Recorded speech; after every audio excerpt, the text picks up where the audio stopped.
কতটুকু মেধাশক্তি নিয়ে তারা সংসদে গিয়ে বক্তব্য দেয় এবং দেশের জন্য কাজ করতে চায়। যেখানে বিদ্যুৎ খরচ বাঁচাতে অফলাইনে ক্লাস করার জন্য স্কুল কর্তৃপক্ষকে জানায়, সেখানে একটি ছাত্র কিভাবে যুক্তি দাঁড় করিয়ে দিল। যেখানে একটি ক্লাসে 60টি ছাত্র, সেখানে কি করে আমরা অফলাইনে ক্লাস করব, যেখানে আমরা 60টি বাসায় 60টি ফ্যান চালাবো, তাহলে বিদ্যুৎ খরচ বাড়বে না কমবে? আর আমরা যদি ক্লাসে 5টি ফ্যান থাকে এবং 60টি ছাত্র থাকে, তাহলে 5টি ফ্যান দিয়ে আমাদের 7টি পাখার এবং ফ্যানের বিদ্যুৎ খরচ কমিয়ে আনলো। সেখানে যুক্তি খাড়া করেছে সেই ছেলেটি, তার মুখ থেকে ভিডিওটি দেখুন।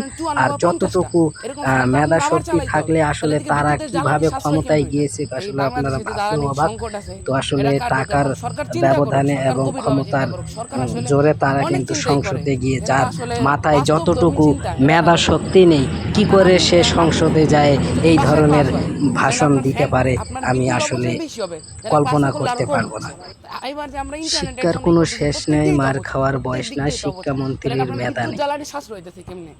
শিক্ষামন্ত্রী হয়েছে ভোট চুরি করে হয়েছে, যা আপনারা এই ভিডিওতে চোখ রাখলেই দেখতে পারবেন এবং বুঝতে পারবেন।